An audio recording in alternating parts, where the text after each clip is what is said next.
నమస్తే, welcome to I dream. నేను మీ విజిత. చాలా మందిలో గుండె జబ్బుకి గ్యాస్ట్రిక్ ప్రాబ్లం వల్ల వచ్చే నొప్పికి చాలా మందికి తేడా తెలియదు. మనకు పెయిన్ వచ్చిందనగానే ఇది గుండె నొప్పికి సిమ్టమ్ ఏమో రాబోతుందేమో అని చెప్పి రకరకాలుగా డౌట్స్ పడుతుంటారు, టెన్షన్ పడుతుంటారు. నిజంగా అసలు హార్ట్ అటాక్ వల్ల వచ్చే పెయిన్ ఎలా ఉంటుంది? చాలా మందిలో సహజంగా హార్ట్ అటాక్ అనేది సడన్ గానే వస్తుంది. పెయిన్ సిమ్టమ్స్ మనం అయితే ఐడెంటిఫై చేయలేము. ఇవన్నీ ఏ రకంగా ఉంటాయో ఇప్పుడు సార్తో మాట్లాడి తెలుసుకుందాం. ప్రస్తుతం నాతో పాటు ఉన్నారు కన్సల్టెంట్ కార్డియాలజిస్ట్ లక్కిరెడ్డి కిరణ్ కుమార్ రెడ్డి గారు. ఇప్పుడు సార్తో మాట్లాడిద్దాం. నమస్తే సార్. నమస్తే అండి. సార్, చాలా మంది కూడా గ్యాస్ట్రిక్ నొప్పితో బాధపడుతుంటారు. అది గ్యాస్ట్రిక్ నొప్పా, లేదంటే ఈ మధ్య కాలంలో చాలా మంది సడన్ గా హార్ట్ అటాక్ వచ్చి చనిపోయే వాళ్ళని చూస్తున్నాము. అలా జరిగింది, నాకు కూడా అలానే జరుగుతుందా, ఇది గుండె నొప్పి ఏమో, ఇలాంటి డౌట్స్ చాలా మందిలో ఉన్నాయి. నిజంగా ఈ రెండు నొప్పుల మధ్య ఇది హార్ట్ పెయినా లేదా గ్యాస్ట్రిక్ పెయినా అని తెలుసుకోవాలంటే ఏ రకంగా తెలుసుకోవచ్చు sir? It's very important. First thing ఏంటంటే మనము హార్ట్ అటాక్ రిలేటెడ్ నొప్ప లేదా గ్యాస్ట్రిక్ పెయిన్ అనేది తెలుసుకోవడం మంచిదే. కానీ దీంట్లో కొన్ని చిన్న పాయింట్స్ కూడా నేను మళ్ళీ ఫైనల్ కన్క్లూజన్ లో చెప్తాను. ఫస్ట్ ఏంటంటే హార్ట్ అటాక్ రిలేటెడ్ పెయిన్ అనేది మనకి పర్టికులర్లీ లెఫ్ట్ సైడ్, అంటే మన గుండె ఎక్కడ లెఫ్ట్ సైడ్ లో ఉంటుంది. సో లెఫ్ట్ సైడ్ లో బరువుగా ఉండడం ఇంపార్టెంట్. అంటే ఇప్పుడు ఫర్ సపోజ్ ఒక నలుగురు కలిసి మీ జస్ట్ టైట్ హ్యాండ్స్ పెట్టి స్క్వీజ్ చేస్తారు, పిసికేస్తారు అంటారు చూడండి మనిషిని, అలా పిసికేసినట్లు అంత బరువు ఉండడం, లేదా ఒక 100 kg బరువు ఛాతి మీద పెట్టినట్లు ఉండడం, అంటే హెవీనెస్ అంటాం. సో ఆ హెవీనెస్ అనేది చాలా ఇంపార్టెంట్. యూజువల్ గా ఎవరైనా సివియర్ పెయిన్ ఉన్న వాళ్ళు ఇలా చూపిస్తారు, చాలా బరువు ఉందన్నట్లు గుండె మీద. This is called typical classical sign అంటాం. లెవైన్ సైన్ అని కూడా మనకి స్పెసిఫిక్ నేమ్ కూడా ఇచ్చారు. ఓకే, సో అది ఇంపార్టెంట్ థింగ్. దాంతో పాటు ఏమవుతుందంటే ఎయిర్ హంగర్. మనకి అంత డిస్కంఫర్ట్ ఉన్నప్పుడు ఏమవుతుందంటే మనకి ఊపిరి పీల్చుకోవడం చాలా ఇబ్బంది అనిపిస్తుంది. అది సెకండ్ పాయింట్. దాంతో పాటు మనకి విపరీతంగా చెమటలు పట్టే అవకాశం ఉంటుంది. దెన్ మనకి రేడియేటింగ్ పెయిన్ అంటాం. ఈ పెయిన్ అనేది మనకు నర్వ్స్ రిలేటెడ్ అన్నీ ఉంటాయి కాబట్టి, సో ఈ పెయిన్ అనేది మనకి కామన్గా లెఫ్ట్ భుజానికి, లెఫ్ట్ ఈ చేతికి పెయిన్ పాకే అవకాశం ఉంటుంది. ఓకే, ఇది మెయిన్ పాయింట్స్. ఈ 4 సమ్ టైమ్స్ కొందరిలో వామిటింగ్ వచ్చినట్లు ఉండడం కానీ వామిటింగ్ అవ్వడం కానీ జరగచ్చు. సో ఈ కాంపనెంట్స్ అన్ని ఇంపార్టెంట్ కహార్ట్ అటాక్ రిలేటెడ్ పెయిన్ అనేది. ఇలా కాకుండా ఈ పెయిన్ అనేది ఇక్కడ రావచ్చు, రైట్ సైడ్ చేతికి కూడా పెయిన్ రావచ్చు, లేదంటే కడుపులో కూడా నొప్పి రావచ్చు. సమ్ టైమ్స్ ఈ కింద భాగం చెస్ట్ లో కూడా మాత్రమే నొప్పి ఉండొచ్చు. సో ఇలా ఓన్లీ జా పెయిన్ అంటాం, దవడ నొప్పి మాత్రం కూడా ఉండొచ్చు. సో ఇలా కూడా ప్రజెంట్ అవ్వచ్చు. అంటే ఇదే ఈ మాదిరిగానే పెయిన్ ప్రజెంట్ అవుతుంది అనేది డెఫినెటివ్ కాదు. ఇలా ఉంటే majority of the time heart attack related. ఇలా కాకుండా వేరే రకంగా వచ్చినా హార్ట్ అటాక్ ఉండే అవకాశం ఉంటుంది. ఉంటుంది. పర్టికులర్లీ మనము age elderly people more than 60 years తీసుకున్నా, ఫీమేల్స్ తీసుకున్నా, దెన్ షుగర్ ఉన్న వాళ్ళు, వీళ్ళ ముగ్గురిలో యూజువల్ గా ఈ టిపికల్ సిమ్టమ్స్ అంటాం. ఇప్పుడు మనం ఏదైతే మాట్లాడుకున్నామో హార్ట్ అటాక్ రిలేటెడ్ పెయిన్, అవి తక్కువగా ఉండే అవకాశం ఉంటుంది. అంటే ఈ విధంగా వాళ్ళకి చాలా తక్కువగా మాత్రమే చూస్తాం. ఓకే, అది. So next gastric related pain. Usual gastric అంటే ఏంటి? గ్యాస్ పెయిన్ అంటారు, ఇంకోటి అల్సర్ పెయిన్ అంటారు. సో మనకి పెప్టిక్ అల్సర్ అంటాం. మన బాడీ అంటే మన పొట్టలో యాసిడిటీ, అంటే యాసిడ్, మన స్టమక్ లో యాసిడ్ ఉంటుంది, అది ఎక్కువ అయిపోయి మనకి అది రిఫ్లక్స్ అంటాం. గ్యాస్ట్రో ఈసోఫేజియల్ రిఫ్లక్స్ డిసీజ్ అంటాం. రిఫ్లక్స్ అంటే ఏంటి? మామూలుగా మనం ఏం తీసుకున్నా పైనుంచి కిందికి ఈసోఫేగస్ అని ఉంటుంది, దానికి వెళ్ళి స్టొమక్ పొట్టలోకి వెళ్ళి ఇంటెస్టైన్స్కి వెళ్ళాలి. అలా కాకుండా మనకి స్పింక్టర్ ఉంటుంది ఈసోఫేగస్ కి, గ్యాస్ట్రిక్. సో ఇవి డిస్ఫంక్షన్ ఉన్నప్పుడు కానివ్వండి, మన యాసిడ్ ప్రొడక్షన్ ఎక్కువ ఉన్నప్పుడు కానివ్వండి, హెవీ ఫుల్ తీసుకున్నప్పుడు మనకి ఈ రిఫ్లక్స్ యాసిడ్ అనేది పైకి రిఫ్లక్స్ అవడం ఉన్నప్పుడు ఏమవుతుందంటే మంటగా ఉంటుంది, మనకి బర్నింగ్ సెన్సేషన్ ఉంటుంది, కడుపులో మంట. ఈ మొత్తం ఇక్కడ నుంచి స్ట్రైట్ గా మనకి ఈసోఫేజియల్ ట్యూబ్ ఉంటుంది కాబట్టి ఇదంతా బర్నింగ్ సెన్సేషన్ వచ్చి గొంతులో కూడా మంటగా ఉండే అవకాశం, విపరీతమైన తేపులు వస్తాయి వీళ్ళల్లో. Okay, associate with belchings, burpings, belchings, తేపులు ఎక్కువగా ఉండడం, లేదంటే బ్లోటెడ్ సెన్స్ అంటే మన పొట్ట అంతా ఉబ్బిపోయినట్లు ఉండడము అనేది జరుగుతుంది. ఇది gastric related pain. Okay, typical గా ఇది రెండింటికి మేజర్ డిఫరెన్స్. బట్ ఇది ఇంపార్టెంట్ ఎందుకు తెలుసా? గుండె జబ్బులు పర్టికులర్లీ 200 లక్షల మంది సంవత్సరానికి చనిపోతున్నారు గుండె జబ్బుల వల్ల. దాంట్లో కూడా 85% హార్ట్ అటాక్, బ్రెయిన్ స్ట్రోకే. ఓకే, మిగతా 15%లో మిగతా గుండె జబ్బులు కానివ్వండి, ఈ రిలేటెడ్ ప్రాబ్లమ్స్.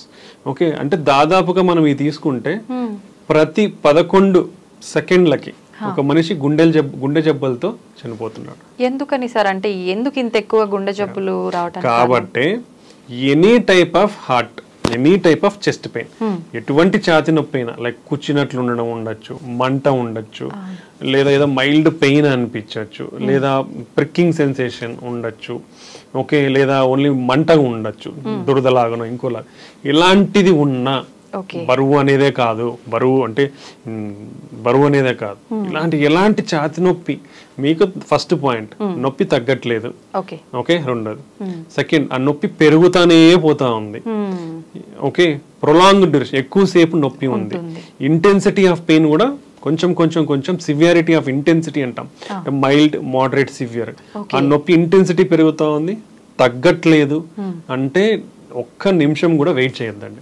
అది మీకు మంట ఉండొచ్చు, లేదా మైల్డ్ నొప్పి ఉండొచ్చు, కూర్చున్నట్లు ఉండొచ్చు, ఇలా ఉన్నా ఒకవేళ ఈ సిమ్టమ్స్ ఉంటే, పర్టికులర్లీ మోర్ దెన్ 40 years ఉన్న వాళ్ళు, BP, sugar, cholesterol, smoking, alcohol, family history, abdominal obesity, పొట్ట చుట్టూ ఊబకాయము, ఇలాంటి కిడ్నీ ప్రాబ్లమ్స్ కానివ్వండి, ఇలాంటి రిస్క్ ఫ్యాక్టర్స్ ఎవరికైతే ఉన్నాయో వాళ్ళు మోర్ దెన్ 40 years ఉండి నొప్పి వస్తే ఇమ్మీడియట్ గా ఏ నిమిషం గాని క్షణం గాని నెగ్లిజెన్స్ వహించకుండా, ఆలస్యం చేయకుండా ఒక ఈసీజీ తీయించుకోండి. ఓకే, ఈసీజీ తీయించుకుంటే క్లారిటీగా మనకి హార్ట్ అటాక్ ఉందా లేదా. ఈసీజీ అంటే జస్ట్ ఒక ఈసీజీ 100 to 300 rupees ఉంటుంది అంతే, ఎక్కడ ఏ సెంటర్లో తీయించుకున్నా కానీ. సో దాంట్లో ఉందా లేదా అని క్లారిటీగా తెలిసిపోతుంది. దాని ద్వారా మీ ప్రాణాన్ని కాపాడుకున్న వాళ్ళు అవుతారు. నెగ్లిజెన్స్ పాటించినారా, అది గ్యాస్ట్రిక్ పెయిన్ అనో, లేదంటే కండరాల నొప్పనో, తగ్గుతుందనో నెగ్లిజెన్స్ పాటిస్తే మాత్రం డెఫినెట్లీ ప్రాణం పోయే అవకాశం ఉంటుంది. నా సిన్సియర్ అందరికీ, అంటే ఇది హెల్త్ అవేర్నెస్ చాలా ఇంపార్టెంట్. సో ఎటువంటి పెయిన్ కూడా నెగ్లెక్ట్ చేయొద్దండి. అదే కొందరికి తగ్గుతుందిలా అనే నెగ్లిజెన్స్, బాగా ఇప్పుడు బయటికి లేచిపోయి తీయించుకోవాలా అనే నెగ్లిజెన్స్, ఇవన్నీ అసలు పనికిరావు. అంటే లైఫ్ ఈజ్ మోస్ట్ ఇంపార్టెంట్. అది ఉంటే మళ్ళీ ఏమైనా చేసుకోవచ్చు. ఓకే, ఆ చిన్నపాటి నెగ్లిజెన్స్ అనేది తగ్గించుకొని ఇంత సివియర్ పెయిన్ ఉండి తగ్గకుండా ఉంటే, పెరుగుతానే ఉంటే పెయిన్ అనేది మోస్ట్ ఇప్పుడు ప్రతి ఒక్క 100 meters కి ఏదో ఒక డయాగ్నోస్టిక్ సెంటర్ కానివ్వండి, చిన్న క్లినిక్ కానివ్వండి, నర్సింగ్ హోమ్ కానివ్వండి, ఏదో ఒకటి అవైలబిలిటీలో ఉంటా ఉన్నాయి అందరికీ కూడా. లేదా ఒక పెరిఫరీస్ లో ఉండే టౌన్స్ లో ఉన్న వాళ్ళకి కూడా లాట్ ఆఫ్ ఫెసిలిటీస్ ఉన్నాయి తీయించుకోనికి. ఒక 10 నిమిషాలు మహా అయితే, చిన్న టౌన్ లో ఎటు పోవాలన్నా 10 నిమిషాల కంటే పట్టదు మనకి టైం. సో తీయించుకోవడం వల్ల మీ ప్రాణాన్ని కాపాడుకున్న వాళ్ళు అవుతారు. ఈసీజీలో క్లియర్ కట్ గా హార్ట్ అటాక్ ఉందా లేదా అనేది క్లారిటీగా తెలిసిపోతుంది మెజారిటీ ఆఫ్ ద టైం. అంటే 99% మనకు కనపడుతుంది. దాంతో లేదా మీ లైఫ్ సేవ్, హ్యాపీ. ఒకవేళ ఉందా మీకు ఇమీడియట్ గా ట్రీట్మెంట్ అందుతుంది. ట్రీట్మెంట్ ద్వారా మీ ప్రాణాన్ని మీరు కాపాడుకున్న వాళ్ళు అవుతారు అనమాట. సో నా sincere request for every person, ప్రతి ఒక్క మనిషికి 40 సంవత్సరాలు 30 సంవత్సరాలు దాటితేనే ఇప్పుడు హార్ట్ అటాక్ అనేది పెరిగిపోతా ఉన్నాయి.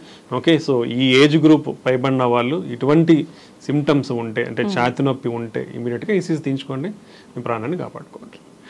కొంతమంది రెగ్యులర్ చెకప్స్ చేయించుకుంటూ ఉంటారు. అలా చేయించుకున్నప్పుడు మనకు హార్ట్ కి సంబంధించిన ఇబ్బంది రాబోతుందని ముందే దాంట్లో తెలిసి డెఫినెట్లీ అండి. ఈ యాన్యువల్, అంటే ఇప్పుడు అందరూ కూడా రికమెండ్ చేసేది యాన్యువల్ హెల్త్ స్క్రీనింగ్ ప్రోగ్రామ్స్. అవి లాట్ ఆఫ్, అంటే మనం మీ అందరూ గమనిస్తే ఎక్కడో ఒక చోట ఏదో ఒక ఆఫర్ అయితే ఉంటుంది. డయాగ్నోస్టిక్ సెంటర్స్ కానివ్వండి, హాస్పిటల్స్ కానివ్వండి, క్లినిక్స్ కానివ్వండి. So it's not like costly affair also. So దీని వల్ల అడ్వాంటేజెస్ ఏంటంటే, మేము కూడా చాలా చూస్తూ ఉంటాం కదా, బీపీలు, షుగర్లు చాలా బయటపడతాయి, లేదా pre diabetes, pre hyper tension stages బయటపడతాయి, కొలెస్ట్రాల్ అబ్నార్మాలిటీస్. మన భారతదేశంలో 80% మందికి ఏదో ఒక కొలెస్ట్రాల్ అబ్నార్మాలిటీ ఉంది. ఇదంతా డేటా, ఊరికి చెప్పేది కాదు, డేటా అనే చెప్తాం. 80% మందికి ఏదో ఒక కొలెస్ట్రాల్ ప్రాబ్లం ఉంది.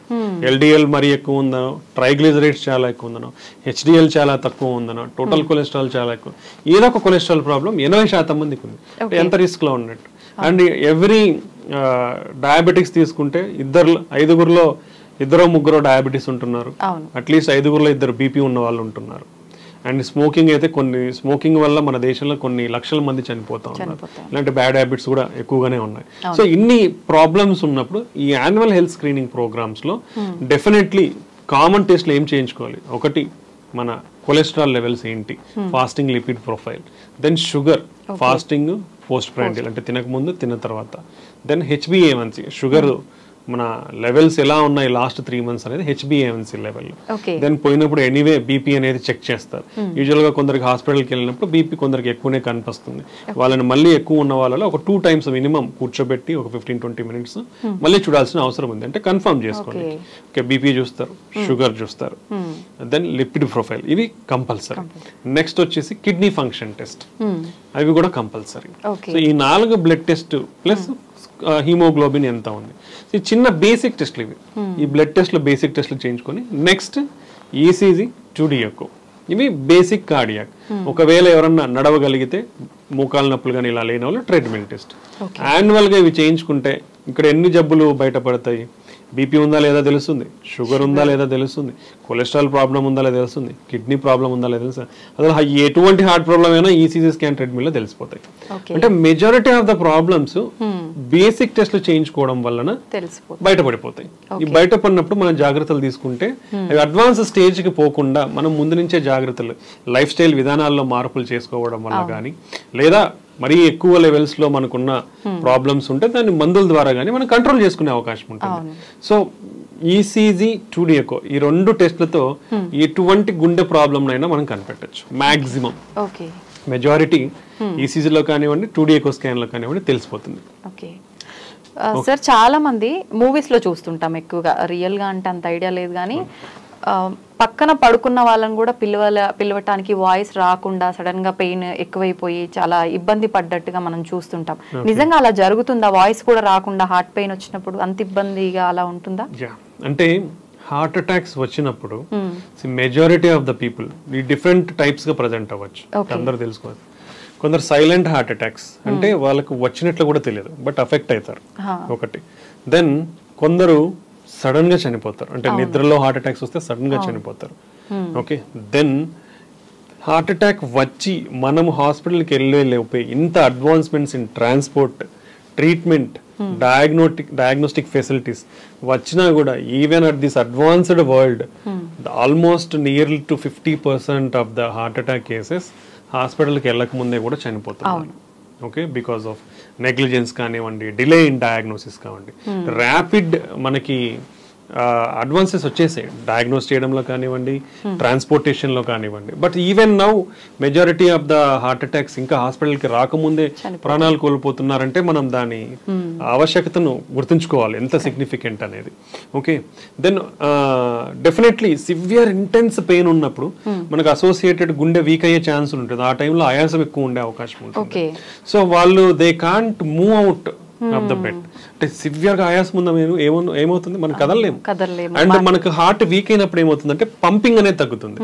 సో పంపింగ్ తగ్గినప్పుడు మనకి వీక్నెస్ కూడా, జనరలైజ్డ్ వీక్నెస్ వచ్చే అవకాశం ఉంటుంది. దెన్ బ్రెయిన్ కు కూడా బ్లడ్ సప్లై తగ్గినప్పుడు గిడ్డినెస్ వచ్చే అవకాశం ఉంటుంది. సో ఇలా జరిగే అవకాశం ఉంటుంది. లేదా మనకు సడన్ ఈ గుండె యొక్క రక్తనాళం సడన్ గా బ్లాక్ అయినప్పుడు రక్తం గడ్డి మనకు వెంట్రికులర్ టెకీకార్డియాస్ అంటాం. అంటే హార్ట్ రేట్ చాలా ఎక్కువ కొట్టుకుంటుంది. అలా కొట్టుకున్నప్పుడు పంపింగ్ ఇన్ఎఫెక్టివ్ ఉంటుంది. సో పేషెంట్ దాంతోనే ఈ వీక్నెస్ కానివ్వండి, గిడ్డినెస్ కానివ్వండి, లేవలేకపోవడం కానివ్వండి జరిగే అవకాశం ఉంటుంది. సో ఈ వెంట్రికులర్ టెకీకార్డియాతోనే ఇఫ్ అది ఇమీడియట్ గా ట్రీట్ చేయాలి. ఇమీడియట్ ట్రీట్మెంట్ ఏంటి, షాక్ ఇవ్వాల్సి ఉంటుంది. దానికి అది రికగ్నైజ్ చేయడానికి ఎంతమందికి సాధ్యం అవుతుంది తెలియదు. ఓకే, సో అలాంటి వాళ్ళు ఒక నిమిషం అట్లా డిలే అయిందంటే వాళ్ళు ప్రాణాలు వెళ్ళిపోతాయి, సడన్ గా చనిపోతారు. సో ముందు జాగ్రత్త అనేది చాలా ఇంపార్టెంట్. సో ఇలాంటి అడ్వర్స్ ఈవెంట్స్ ని ప్రివెంట్ చేయాలంటే మనం రెగ్యులర్ హెల్త్ స్క్రీనింగ్ ప్రోగ్రామ్స్ అనేది కంపల్సరీ చేయించుకోవాలి. I recommend from 30 years of age, because based on the data 30 years నుంచి మనకి పెరిగిపోతున్నాయి కాబట్టి జాగ్రత్తగా 30 years నుంచే మనం స్క్రీనింగ్ చేసుకుంటే మంచిది. Next family history of heart attack heart problems ఉన్న వాళ్ళు కంపల్సరీగా, అంటే ఇప్పుడు కొలెస్ట్రాల్ ఒకవేళ ఫ్యామిలీ హిస్టరీలో ఉందనుకోండి, వాళ్ళు from the age of 21 years నుంచే కొలెస్ట్రాల్ స్క్రీనింగ్ అనేది జరగాలి. Very high levels of cholesterol ఫ్యామిలీలో ఉంటే వాళ్ళు 10 years ఆఫ్ ఏజ్ లోనే కొలెస్ట్రాల్ అనేది వాళ్ళ పిల్లలకి చెక్ చేయించాలి. అది డెఫినెట్. అంటే ఇప్పుడు ఫ్యామిలీ హిస్టరీలో ఉన్నప్పుడు రాకుండా ప్రివెంట్ చేసే ఛాన్సెస్, అలా ట్రీట్మెంట్ ఏమైనా ఉంటుందా sir? Family history of heart attack అంటే యూజువల్ గా మనము మగవాళ్ళలో 65 సంవత్సరాల లోపు హార్ట్ అటాక్తో ఇబ్బంది పడినోళ్ళు, ఆడవాళ్ళలో 55 సంవత్సరాల్లోపు ఇబ్బంది పడినోళ్ళు ఉంటే అది సిగ్నిఫికెంట్ ఫ్యామిలీ హిస్టరీ అని కన్సిడర్ చేస్తాం. సో వాళ్ళలో రాకుండా ఉండాలంటే మనం డెఫినెట్లీ ఈ అన్ని టెస్టులు అనేది ఎంత ఎర్లీగా పాసిబుల్ అయితే అంత ఎర్లీగా స్క్రీనింగ్ అనేది స్టార్ట్ చేసుకుని వచ్చింది. సో ఇలాంటి వాళ్ళలో 21 సంవత్సరాలకు మనం టెస్ట్ చేయించుకున్నప్పుడు ఒకవేళ నార్మల్ ఉంటే 5 సంవత్సరాలకు ఒకసారి చెక్ చేయించుకోవచ్చు. బట్ అట్లీస్ట్ మనకు తెలుస్తుంది మనకి ఏదైనా ప్రాబ్లం ఉందా లేదా అనేది.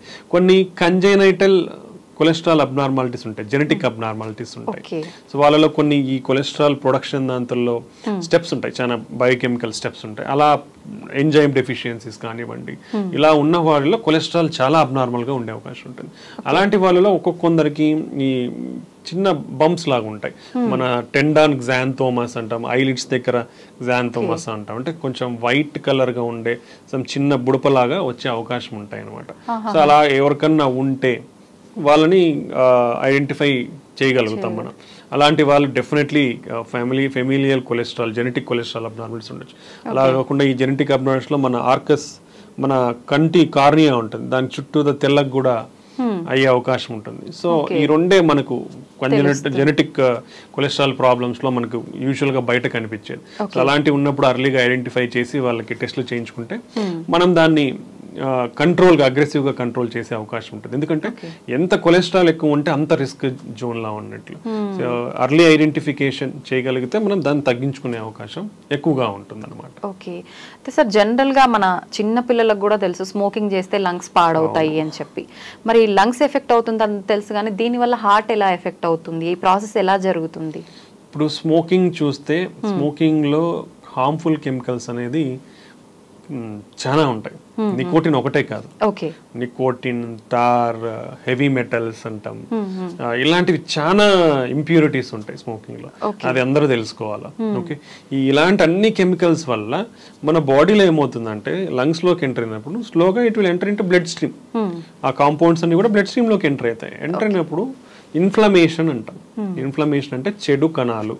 ఇప్పుడు మనం ఫర్ సపోజ్ తీసుకుంటే చీము అంటాం, it's like pus or something, that is all inflammatory reaction. అదంతా అలానే మన బాడీలో ఈ ఇన్ఫ్లమేషన్, చెడు కణాలు అనేది రియాక్ట్ అవుతాయి.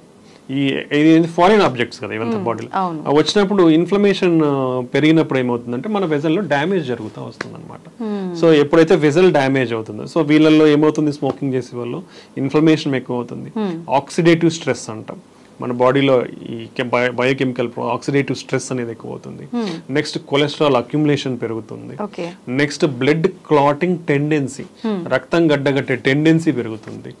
సో ఇలాంటి చాలా వాసోస్పాజం అంటే మన రక్తనాళాలు ఏవైతే ఉంటాయో ముడుచుకుపోయే అవకాశం ఉంటుంది. అంటే ఇప్పుడు ఆల్మోస్ట్ 5-6 మెకానిజమ్స్, బేస్ మెకానిజమ్స్ చెప్పాను, ఇవన్నీ పెరిగిపోతాయి స్మోకింగ్ చేసే వాళ్ళలో. ఇవన్నీ పెరిగిపోయినప్పుడు ఏమవుతుంది, మన బ్లడ్ వెజల్స్ అనేది అక్యుములేట్ అయిపోయి, కొలెస్ట్రాల్ అక్యుములేట్ అయిపోయి నిదానంగా పెరిగిపోతుంది.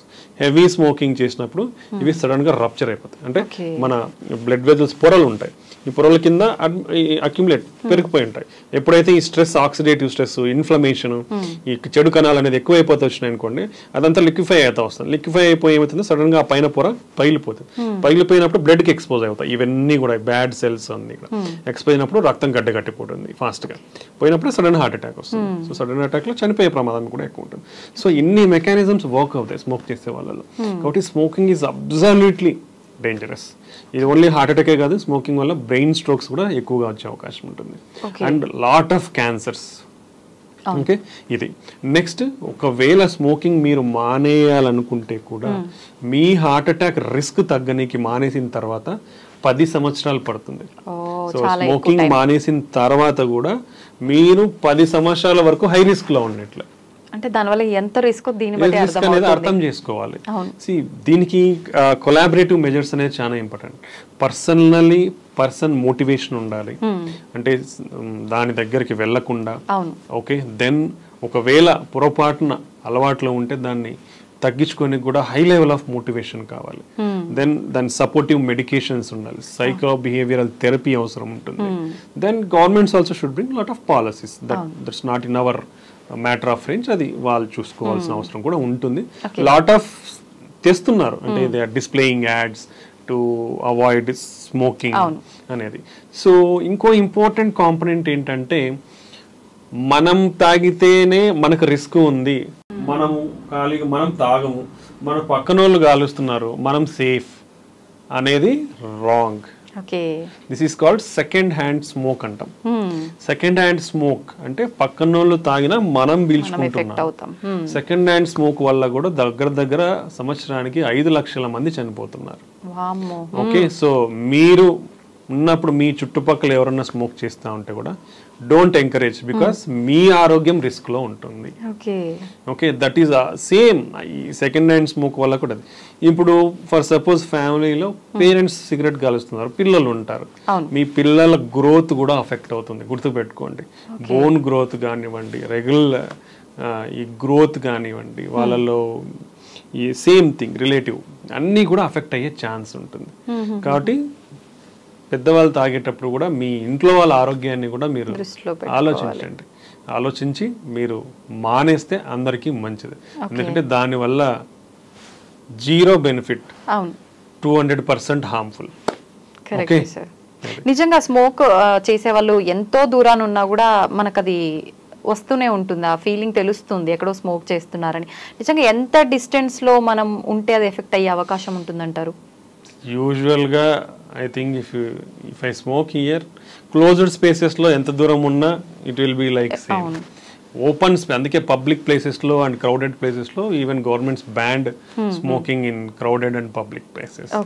Open spaces probably completely open space అంటే ప్రాబబ్లీ అరౌండ్ 5 meters డిస్టెన్స్ ఉంటే మనకి అంతగా అఫెక్ట్ అవ్వకుండా అవకాశం ఉండొచ్చు. ఓకే సార్, చాలా వరకు హార్ట్ పెయిన్ వచ్చిందనగానే సిపిఆర్ చేస్తూ ఉంటారు. నిజంగా దీనివల్ల రిస్క్ నుంచి బయటపడే అవకాశం ఉంటుందంటారా?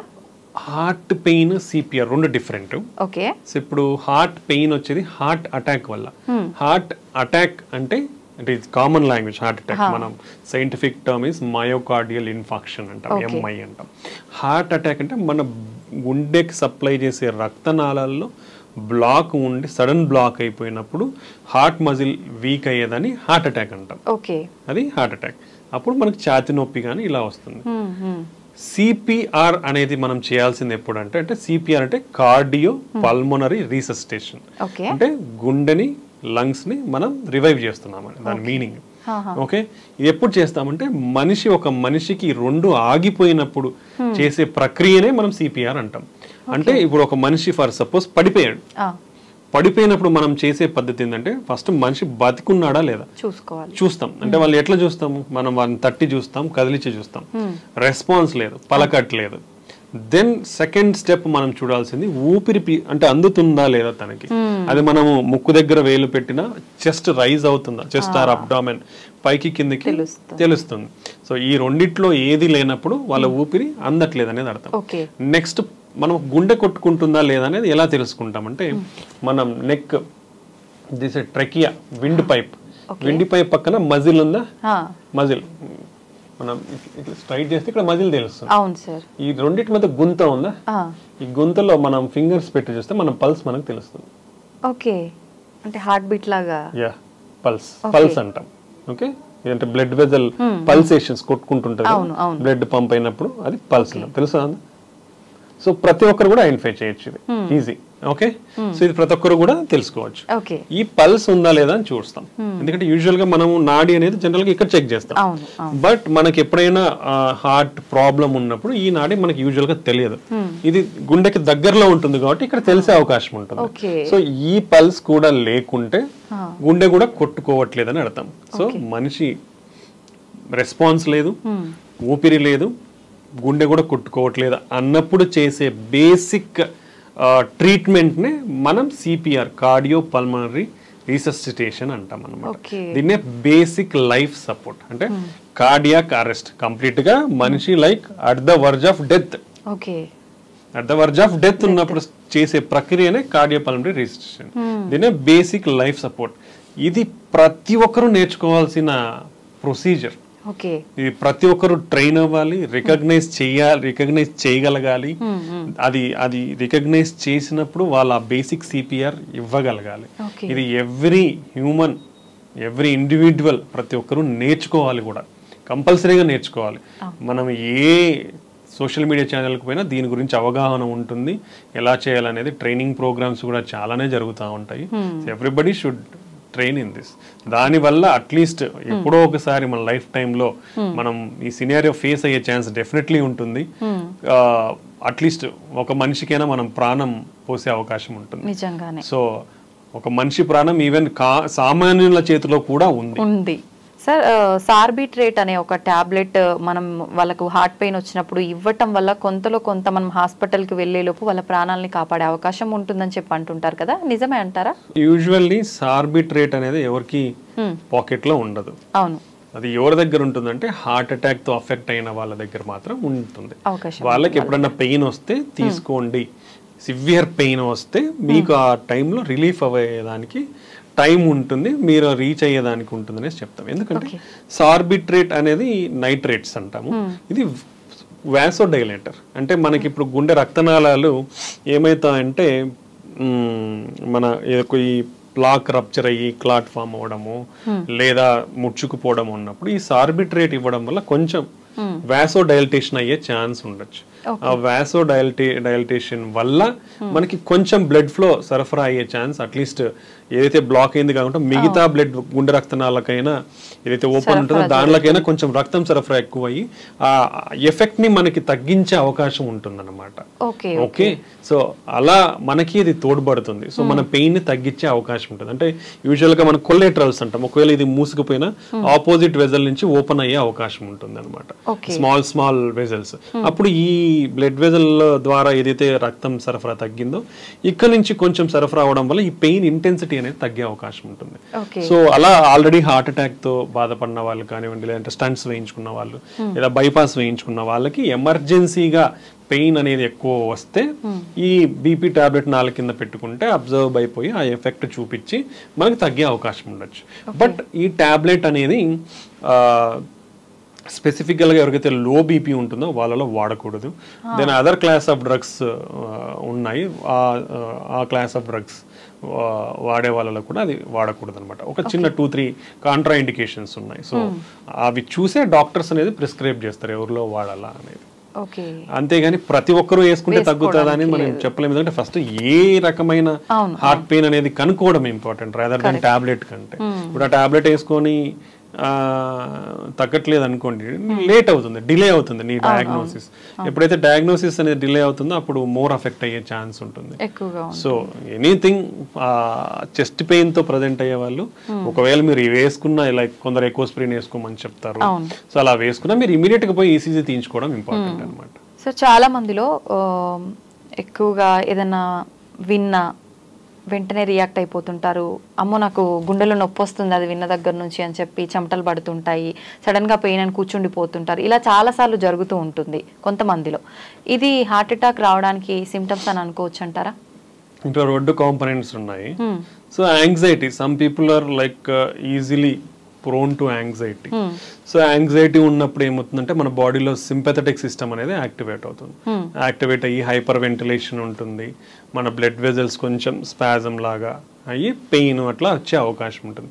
బట్ దీంట్లో ఎక్స్ట్రీమ్ కాంపోనెంట్ ఉంటుంది. అంటే మోర్ ఎమోషనల్ స్ట్రెస్ కి గురి అయితే డెఫినెట్లీ మన హార్ట్ వీక్ అయ్యే ఛాన్స్ ఉంటుంది. ఓకే, దాన్నే సాకోసూబో కార్డియోమయోపతి అంటాం. అది టిపికల్ హార్ట్ అటాక్ లాగానే కూడా ప్రజెంట్ అయ్యే అవకాశం ఉంటుంది. అండ్ వన్ మోర్ ఇంపార్టెంట్ ఏంటంటే ఇంత high levels of sympathetic activity, anxiety, stress కు గురైనప్పుడు డెఫినెట్లీ మన బాడీలో ఈ సింపథెటిక్ సిస్టమ్ యాక్టివేట్ అయినప్పుడు ఆల్రెడీ రిస్క్ ఫ్యాక్టర్స్ ఉన్న వాళ్ళు, అంటే ఈ మనం డిస్కస్ చేసిన రిస్క్ ఫ్యాక్టర్స్ ఎవరికైతే ఉంటాయో ఆల్రెడీ కొంచెం అప్పటికే ఒకవేళ కొలెస్ట్రాల్స్ అనేది కొంచెం ప్లాక్స్ ఇవన్నీ ఏర్పడినప్పుడు అవి సడన్ గా రప్చర్ అయ్యే అవకాశం కూడా ఉండొచ్చు అనమాట. So severe emotional stress or severe anxiety ఉంటే ఈ సింపథెటిక్ సిస్టమ్ యాక్టివేట్ అయినప్పుడు మన బ్లడ్ క్లాటింగ్ అనేది కొంచెం ఎక్కువ అయ్యే అవకాశం ఉంటుంది, ఇన్ఫ్లమేషన్ కూడా పెరిగే అవకాశం ఉంటుంది.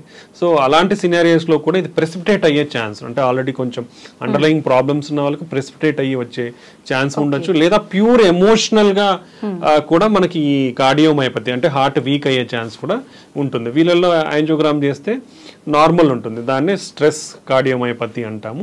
అది నిదానంగా కొంచెం వాళ్ళ ఎమోషనల్ స్ట్రెస్ తగ్గిపోయి దెన్ మనం మెడికల్ థెరపీతో ట్రీట్ చేస్తే రికవర్ అయ్యే అవకాశం ఉంటుంది. బట్ డెఫినెట్లీ రిస్క్ ఫ్యాక్టర్స్ ఉన్న వాళ్ళలో హార్ట్ అటాక్స్ అందుకు వచ్చే అవకాశం అయితే ఉంటుంది. So high emotional stress, high anxiety ఉన్నప్పుడు చాలా జాగ్రత్తగానే ఉండాలి. ఓకే, ఎక్కువగా జిమ్ చేసే వాళ్ళలో, వర్కౌట్స్ చేసే వాళ్ళలోనే హార్ట్ అటాక్స్ వస్తున్నాయి ఎక్కువ, అంటే తక్కువ ఏజ్ లో ఉన్న వాళ్ళు ఇవి ఎక్కువ చేయడం వల్లనే హార్ట్ అటాక్ వస్తుంది, మిగతా అంతా వాళ్ళు చాలా హెల్దీగా ఉన్నారని చెప్పి వింటున్నాం ఈ మధ్య. నిజంగా దాని వల్ల అవకాశం ఉంటుందంటారా?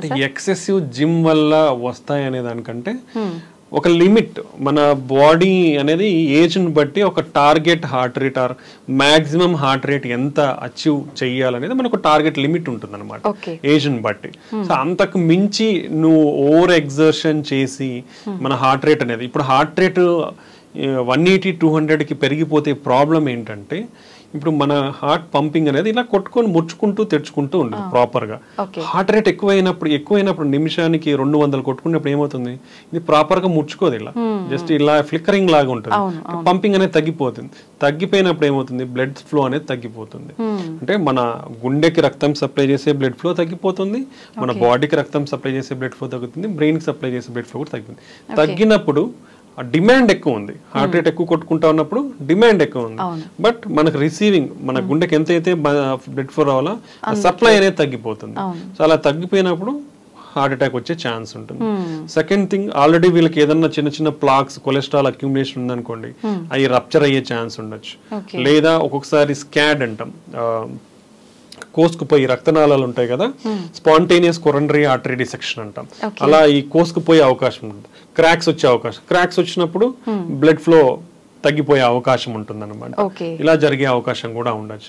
నెక్స్ట్ వీళ్ళల్లో హార్ట్ రేట్ అంత విపరీతంగా ఎక్కువ ఉన్నప్పుడు అరిథ్మియాస్ అంటాం, అంటే వెంట్రికులర్ అరిథ్మియాస్, అంటే మనకు నార్మల్గా ఒక సిస్టమ్, ఎలక్ట్రికల్ సిస్టమ్ ఆ సైకిల్లో కొట్టుకోవాలి, అలా కాకుండా వేరే చోటు నుంచి సడన్ గా యాక్టివేట్ అయ్యే ఛాన్స్ ఉండొచ్చు. సో అలాంటప్పుడు బ్లడ్ ఫ్లో తగ్గిపోయి సడన్ గా డెత్ అయ్యే ఛాన్స్ ఉండొచ్చు. Next electrolyte abnormalities, excessive sweating చేయడం వల్ల, ఎక్సెసివ్ ఎక్సర్సైజ్ చేయడం వల్ల ఎక్సెసివ్ స్వెట్ వచ్చి మన బాడీలో ఉండే ఎలక్ట్రోలైట్స్, పొటాషియం, సోడియం ఈ క్యాలిక్యులేషన్స్ అటు ఇటు అవ్వచ్చు, తగ్గడము పెరగడం. పెరిగినప్పుడు ఈ same thing very high heart rates కి పోయే అవకాశం ఉండి చనిపోయే అవకాశం ఉండొచ్చు. సో ఇలాంటివి చాలా ప్రాబ్లమ్స్ ఉన్నాయి, సో ఎఫెక్ట్ అయ్యే ఛాన్స్ ఉండొచ్చు. సో ఇంత ఇంటెన్సివ్ వర్కౌట్స్ చెయ్యాలి అంటే proper guided training and pre evaluation అనేది చాలా ఇంపార్టెంట్. ఆ గైడెన్స్ తో విత్ అవైలబిలిటీ ఆఫ్ ఎవ్రీథింగ్, అంటే ఎక్విప్మెంట్, మనకి ఏఈడిస్ అంటాం, ఆటోమేటిక్ ఎక్స్టర్నల్ డిఫిబ్రిలేటర్, ఇలాంటివి మనకు ఎక్స్టెన్సివ్ వర్కౌట్ చేసే చోట ఉంటే ఒకవేళ మనకి ఎవరైనా అట్లా కొలాప్స్ అయినప్పుడు ఆ ఏఈడిని మనం అటాచ్ చేస్తే it will detect any abnormality and give shocks also. So ఇలాంటివి కంపల్సరీగా పెట్టుకుంటే మంచిది. సో ఇలాంటి కారణాల వల్ల జరిగే అవకాశం ఉండొచ్చు ఎక్సెసివ్ ఎక్సర్సైజ్ చేసే వల్ల. డెఫినెట్లీ గైడెడ్ ప్రోగ్రామ్స్ చేయాలి, ప్లస్ ప్రీ ఎవాల్యుయేషన్ చెక్ చేయించుకోవాలి. కొందరిలో కంజెనిటల్ అబ్నార్మాలిటీస్ ఉంటాయి అన్నమాట, long QT syndrome, short QT syndrome, ఈ ఎలక్ట్రికల్ కండక్షన్ లో, అలాంటి వాళ్ళల్లో అన్రికగ్నైజ్డ్ ఉన్నప్పుడు ఇలా సడన్ గా జరిగే అవకాశం ఉండొచ్చు. So different reasons, heavy exercise చేసే వాళ్ళల్లో హార్ట్ అటాక్స్ రావడం అనేది, సో అది కేర్ఫుల్ గైడెడ్ ట్రీట్మెంట్స్ తీసుకుంటే మంచిది. ఓకే, జనరల్గా ఇది డిస్కస్ చేస్తూ ఉంటారు, ఎక్కువగా పరిగెత్తినప్పుడు, ఎక్కువ వర్కౌట్స్ చేసినప్పుడు, ఏదైనా మనం హెవీగా అలాంటి పనులు చేసినప్పుడు వెంటనే వాటర్ తాగకూడదు, తాగితే గుండె నొప్పి వచ్చే అవకాశం ఉంటుంది అని చెప్పి అంటుంటారు పెద్దవాళ్ళు. నిజంగా అది నిజమా సార్? అలా ఏం లేదండి. సో అదే అంటే ఇప్పుడు మనకి ఏదైతే ఏంటంటే ఇప్పుడు ఇమీడియట్ గా చేస్తాం ఎక్సర్సైజ్ చేసినప్పుడు ఒక రికవరీ ఫేజ్ అనేది ఉంటుంది బాడీకి, అంటే మనకి ఆ వేరియేషన్ అనేది ఇంపార్టెంట్. సో ఎక్సర్సైజ్ చేసినప్పుడు we need to take some rest. మీరు ఆపినప్పుడు స్లోగా మన ఎక్సర్సైజ్ చేసినప్పుడు మన బీపీ కానివ్వండి, హార్ట్ రేట్ కానీ పెరిగిపోతాయి. పెరిగిపోయినది మనం ఎక్సర్సైజ్ స్టాప్ చేసినాక they has to come to normal. If you give some 5 minutes of time, usually they will come to normal, then you can take, not a problem. అలా తాగకూడదు అనేది అయితే ఏం లేదు. ఓకే సార్, బ్రెయిన్ స్ట్రోక్ కి heart attack కి సంబంధం ఉందా? ఇది వచ్చిన వాళ్ళకి అది వచ్చే అవకాశం, అది వచ్చిన వాళ్ళకి డెఫినెట్లీ ఉంటుంది. ఎందుకంటే ఈ రెండు కూడా అఫెక్ట్ అయ్యేది రక్తనాళాలలో కొవ్వు పేరుకుపోయి బ్లడ్ ఫ్లో అనేది తగ్గడం వల్ల వస్తాయి. ఇప్పుడు బ్రెయిన్ స్ట్రోక్ అనేది కూడా అట్లా అదే వస్తుంది. బ్రెయిన్ స్ట్రోక్ లో 2 రకాలు ఉంటాయి, ఇస్కీమిక్ స్ట్రోక్ అంటాం, హెమరేజిక్ స్ట్రోక్ అంటాం. ఇస్కీమిక్ స్ట్రోక్ అంటే మన బ్లడ్ ఫ్లో తగ్గిపోయి వచ్చేదాన్ని ఇస్కీమిక్ స్ట్రోక్ అంటాం. అదే హెమరేజిక్ స్ట్రోక్ అంటే మన బ్లడ్ వజలు చిట్లిపోయి రక్తం బయటకు వచ్చి బ్రెయిన్ లో అక్యుములేట్ అయ్యి దాని ద్వారా వచ్చేదాన్ని హెమరేజిక్ స్ట్రోక్ అంటాం. ఓకే, బట్ మోస్ట్ కామన్ వచ్చేసి ఇస్కీమిక్ స్ట్రోక్. ఓకే, సో ఈ రెండు కూడా అథెరోస్క్లెరోటిక్ వాస్కులర్ డిసీజ్ అంటాం. ఇవన్నీ అంటే అథెరోస్క్లెరోసిస్ అంటే మన రక్తనాళాలలో కొవ్వు పేరుకపోయి వచ్చే జబ్బుల్ని అథెరోస్క్లెరోటిక్ వాస్కులర్ డిసీజెస్ అంటాం. సో హార్ట్ అటాక్ వచ్చిన వాళ్ళకి బ్రెయిన్ స్ట్రోక్ రిస్క్ ఉంటుంది, బ్రెయిన్ స్ట్రోక్ వచ్చిన వాళ్ళకి హార్ట్ అటాక్ రిస్క్ ఉంటుంది. సో కాబట్టి ఏది వచ్చినా వీళ్ళకి డెఫినెట్ గా ఒక కొలెస్ట్రాల్ లోయరింగ్ ఏజెంట్, ఒక బ్లడ్ థిన్ అనేది లైఫ్ లాంగ్ వాడాల్సిన అవసరం ఉంది. ఒకసారి బ్రెయిన్ స్ట్రోక్ వచ్చిన వాళ్ళకి మళ్ళీ బ్రెయిన్ స్ట్రోక్ వచ్చే అవకాశం కూడా చాలా ఎక్కువ ఉంటుంది. ఒకసారి హార్ట్ అటాక్ వచ్చి ట్రీట్మెంట్ తీసుకున్నాక కూడా మన లైఫ్ స్టైల్ని కానివ్వండి, మెడిసిన్స్ని కానీ సరిగా వాడకపోతే రిపీటెడ్గా వచ్చే అవకాశం కూడా ఉంటుంది. సో ఇవన్నీ ఇంటర్లింక్డ్, ఒకటి ఉంటే ఇంకోటి, దాని నుంచి ఇంకోటి, ఎన్ని ఇంటర్లింక్డ్ అంటే నువ్వు ట్రీట్మెంట్ సరిగా వాడాలి, లైఫ్ స్టైల్ సరిగా పెట్టుకోవాలి, బీపీ కొలెస్ట్రాల్ షుగర్ స్ట్రిక్ట్ కంట్రోల్లో పెట్టుకోవాలి, ఎక్సర్సైజ్ బాగా చేయాలి, అంటే అన్ని చేయాలా. నేను ఎక్సర్సైజ్ చేస్తాను, ఓన్లీ లైఫ్ స్టైల్ చేస్తాను, మందులు వాడినంటే వస్తుంది, మందులు వాడతాను, లైఫ్ స్టైల్ నేను ఫాలో అవ్వను అంటే కూడా వస్తాయి. సో ఇవన్నీ interlinked. So every component in health is important. మనం చేసే ప్రతి ఒక్కటి ఇంపార్టెంట్. మందులు వాడాలి, రెగ్యులర్ గా టెస్ట్లు చేసుకొని చూసుకోవాలి, హెల్తీ ఫుడ్ హ్యాబిట్స్ చూసుకోవాలి, నేను రెగ్యులర్ గా ఎక్సర్సైజ్ చేయాలి, బ్యాడ్ హ్యాబిట్స్ కి దూరంగా ఉండాలి. ఇవన్నీ ఉంటే మన ఛాన్సెస్ ఒకసారి ఎఫెక్ట్ అయిన తర్వాత మళ్ళీ రాకుండా ఉంటుంది. అంటే మేము చాలా మందిని చూస్తూ ఉంటాం, షుగర్స్ కొలెస్ట్రాల్ బాగా స్ట్రిక్ట్ కంట్రోల్లో పెట్టుకుంటారు. వాళ్ళందరికీ కూడా 20 years నుంచి షుగర్ ఉంటుంది, బట్ వాళ్ళ ఏమి ఎఫెక్ట్ అయ్యి ఉండరు. అంటే స్ట్రిక్ట్ కంట్రోల్ మనకున్న, ఒకవేళ ప్రాబ్లం వచ్చినా కూడా దాని ఈ విధానాల ద్వారా అన్ని కంట్రోల్లో పెట్టుకుంటే మనం ఎఫెక్ట్ కాకుండా ఉంటాం అన్నమాట. ఓకే సార్, ఎక్కువగా హార్ట్ అనగానే హార్ట్ అటాక్ ఇది ఒక్కటే అందరికి తెలుసు. ఇంకా ఏమైనా హార్ట్ కు సంబంధించి జబ్బులు ఉన్నాయి, హార్ట్ రిలేటెడ్ చాలా జబ్బులు ఉన్నాయి. అంటే మన హార్ట్ లో చాలా కాంపోనెంట్స్ ఉన్నాయి. హార్ట్ అంటే గుండె రక్తనాళాలు ఒకటే కాదు, మెయిన్ వచ్చేసి మజిల్. అంటే గుండె అంటే మజిల్. ఆ మజిల్స్ 4 గదులుగా డివైడ్ అయినాయి, రైట్ సైడ్ లెఫ్ట్ సైడ్, పైన కింద.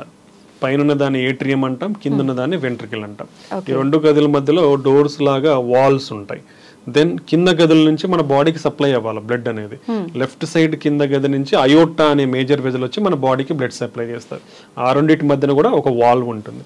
నెక్స్ట్ రైట్ సైడ్ కింద గది నుంచి మన ఊపిరితిత్తులకు లంగ్స్ సప్లై ఉంటుంది.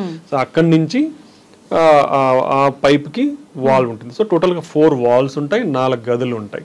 ఇది సో ఈ వాల్వ్ ప్రాబ్లమ్స్ ఏంటంటే, ఈ వాల్వ్ సరిగా మూసుకుపోయినా ప్రాబ్లమే, ఎక్కువగా మూసుకుపోయినా, అంటే సరిగా మూసుకుపోయినప్పుడు ఏమవుతుందంటే లీక్ అవుతుంది బ్లడ్ అనేది, ముందరికి పోయి వెనక్కి వస్తుంది. అలానే సరిగా ఓపెన్ కాకుండా మూసుకొని పోయి ఉంటే ఫార్వర్డ్ ముందరికి బ్లడ్ అనేది సరిగా పోదు. సో ఈ 4 వాల్వ్స్ లో వచ్చే అవకాశం ఉండొచ్చు. కొన్ని కంజెనిటల్ గా పుట్టుకతో ఉన్న కూడా వస్తాయి, కొన్ని ఏజ్ రిలేటెడ్ వస్తాయి, కొన్ని ఇన్ఫెక్షన్స్ ద్వారా వస్తాయి. సో పలు కారణాలు ఉంటాయి ఇవి రానికి. దెన్ మజిల్ అనేది కూడా ఏంటంటే రీజనల్ థిక్గా ఉండాలి. అది మనము కొందరిలో ఫెయిల్యూర్ అవుతుంది. ఫెయిల్యూర్ అయినప్పుడు ఏమవుతుందంటే సన్నబడిపోతుంది. సన్నబడిపోయినప్పుడు వచ్చేదాన్ని డైలేటెడ్ కార్డియోమైపతి అంటాము. లేదా కొందరిలో జెనెటిక్ అబ్నార్మాలిటీ ఉండి, లేదా బీపీ ఉన్న వాళ్ళు, కిడ్నీ ప్రాబ్లమ్స్ ఉన్న వాళ్ళలో మందం ఎక్కువగా ఉండే అవకాశం. మందంగా ఎక్కువ ఉన్నప్పుడు ఏమవుతుందంటే రిలాక్సేషన్, అంటే మన గుండె ఎలా అయితే ముడుచుకుంటుందో అలా ప్యూర్ గా మళ్ళీ రిలాక్స్ అవ్వాలి, తెరుచుకోవాలి. అలా మజిల్ తిక్కుగా ఉన్నప్పుడు ఏమవుతుందంటే బాగా ముడుచుకుంటుంది కానీ సరిగా రిలాక్స్ కాదు. రిలాక్స్ అవునప్పుడు మనం రిసీవింగ్ బ్లడ్ అనేది తగ్గిపోతుంది. తగ్గిపోయినప్పుడు ఫార్వర్డ్ పంపింగ్ కూడా తగ్గిపోతుంది. సో దీన్నే హైపర్ట్రోఫిక్ కార్డియోమైపతి అంటాం. లేదా రెస్ట్రిక్ట్, అంటే ఒక్కొక్కసారి మన కండరంలో some deposits, extra fibrous deposits, amyloidosis, ఇట్లా ఎక్కువ డిపాజిట్స్ అయ్యి ఏదన్నా అబ్నార్మల్ మెటీరియల్ అనేది డిపాజిట్ అయినప్పుడు దాన్ని రెస్ట్రిక్టివ్ కార్డియోమైపతి, అప్పుడు కూడా అది రిలాక్స్ సరిగా కాదు కాబట్టి దాన్ని రెస్ట్రిక్టివ్ కార్డియోమైపతి అంటాం.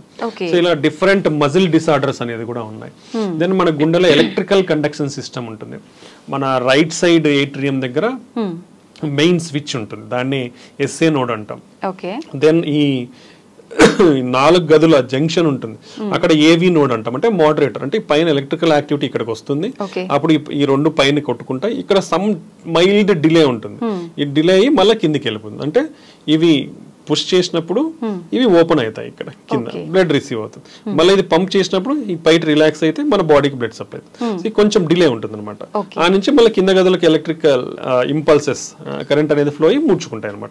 సో ఈ ఎలక్ట్రికల్ కండక్షన్ సిస్టమ్ లో ప్రాబ్లమ్స్ ఉంటే మన హార్ట్ రేట్ పెరగచ్చు, తగ్గచ్చు. సో దీంట్లో కూడా రకరకాల టెకీకార్డియాస్ అంటాం అనమాట. సో ఇలాంటి దానిలో కూడా చాలా జబ్బులు ఉన్నాయి. నెక్స్ట్ మన గుండె చుట్టూరు ఒక పొర ఉంటుంది. ఆ పొర అంటే గుండె పైన ఒక పొర ఉంటుంది, దాని మధ్యలో చిన్న స్పేస్ మైల్డ్ ఫ్లూయిడ్ ఉంటుంది, పెరికార్డియల్ ఫ్లూయిడ్, లూబ్రికేషన్, మన గుండె మూవ్ అవుతుంటుంది కాబట్టి. ఓకే, ఆ స్పేస్ లో ఫ్లూయిడ్ అనేది ఎక్కువ అక్యుములేట్ అయితే పెరికార్డియల్ ఎఫ్యూషన్, అది సడన్ గా అక్యుములేట్ అవడం వల్ల టాంపనేట్ అంటాం, కార్డియాక్ టాంపనేట్, ఇలా సడన్ గా బీపీ పడిపోయే అవకాశాలు ఉంటాయి. లేదా ఈ ఏదైతే పొర కాల్షియం అంతా పేరుకుపోయి మందంగా అంటే స్టిఫ్ గా తయారవుతుంది. స్టిఫ్ గా తయారైనప్పుడు ఏమవుతుంది, మామూలుగా మన గుండె కొంచెం ఫ్లెక్సిబుల్ కదా, సో ఆ ఫ్లెక్సిబిలిటీ తగ్గిపోతుంది. తగ్గిపోయినప్పుడు సేమ్ మన రిసీవింగ్ బ్లడ్ రిసీవింగ్ తగ్గిపోయి పంపింగ్ కూడా తగ్గిపోతుంది. సో ఇలా మన గుండెలో చాలా రకాల next congenital heart problems, heart holes ఉంటాయి. కొన్ని కరెక్ట్ పొజిషన్ లో ఉండవు, పుట్టుకతో ఇటుపక్క ఉండాల్సింది ఇటుపక్క, ఇక్కడ కనెక్షన్ ఉండాల్సింది ఇటు కనెక్షన్. సో ఇవన్నీ చాలా ఉంటాయి, కాంప్లెక్స్ కంజెనిటల్ హార్ట్ డిసీజెస్ అంటాం. నెక్స్ట్ మన పల్మరీ ఆర్టరీస్ ఏవైతే రైట్ సైడ్ కింద గది నుంచి ఊపిరితిత్తులకి బ్లడ్ వెజల్స్ సప్లై చేస్తున్నాయో దాంతో బ్లడ్ క్లాట్స్ పెరిగిపోవడం కానీ, దాంట్లో ప్రెషర్స్ పెరిగిపోవడం కానీ ఇలా వచ్చే అవకాశం ఉంటుంది. సో ఆ ప్రాబ్లమ్స్ పల్మరీ హైపర్ టెన్షన్ అంటాం. సో అవి ఒక సబ్సెట్ ఆఫ్ డిసీజెస్. నెక్స్ట్ మన కింద గది నుంచి లెఫ్ట్ సైడ్ గది నుంచి మన బాడీకి సప్లై చేసే మేజర్ బ్లడ్ వెజల్ పైప్, ఆ పైప్ లో కూడా డైలేట్ అయ్యే ఛాన్స్, అన్యూరిజమ్స్ అంటాం, లేదా కోసుకుపోయే ఛాన్స్ ఉంటుంది, అయోటిక్ డిసెక్షన్స్ అంటాం. సో ఇలా మల్టిపుల్ ప్రాబ్లమ్స్ అనేది ఉండే అవకాశం ఉంది. సో దీన్ని అందరికీ కార్డియాక్ అని కాదు, కార్డియో వాస్కులర్ డిసీజెస్ అంటాం మనం గుండె జబ్బులని. సో మన లెగ్స్ లో కానివ్వండి, హ్యాండ్స్ లో రక్తనాళాలు ఉంటాయి, అవి కూడా బ్లాక్ అయ్యే ఛాన్స్ ఉంటాయి అన్నమాట. సో ఇలాంటి హ్యూజ్ గుండె జబ్బులు అనేది చాలా రకాలు ఉన్నాయి. బట్ అన్నిట్లో కూడా 85% వచ్చేసి హార్ట్ అటాక్స్, బ్రెయిన్ స్ట్రోక్స్, దాని వల్లనే ఎక్కువ చనిపోతున్నారు. నెక్స్ట్ హార్ట్ ఫెయిల్యూర్, హార్ట్ గుండె వీక్ అవ్వడం అనమాట. సో ఇవి కామన్ కాబట్టి దాని మీద కాన్సన్ట్రేట్ చేసి పీపుల్ అనేది ఎడ్యుకేట్ అవ్వాలి. ఎడ్యుకేట్ అవి దాన్ని ఎలా నివారించాలనేది మనం తెలుసుకోవాలన్నమాట. అయితే ఇప్పుడు ఎటువంటి సందర్భాల్లో సర్జరీ అవసరం పడుతుంది, ఎటువంటి సందర్భాల్లో ట్రీట్మెంట్తో సరిపోతుంది అంటారు సార్? అంటే ఒక్కొక్క డిసీజ్కి ఒక్కొక్క ట్రీట్మెంట్ ఉంటుంది. సో బట్ మనకి ప్రతి జబ్బుకి కూడా కొన్ని గైడ్ లైన్స్ అనేది ఉంటాయి. అంటే ఈ విధంగా ఉంటే ఈ విధంగా చేయాలి అంటే మనకి గైడ్ లైన్స్ అనేది ఒక్కొక్క జబ్బుకు ఉంటాయి. బట్ మనం ప్రాక్టికల్ గా చూస్తే ఒక మనిషిలో ఒక జబ్బే ఉండదు, 2-3 ఉంటాయి.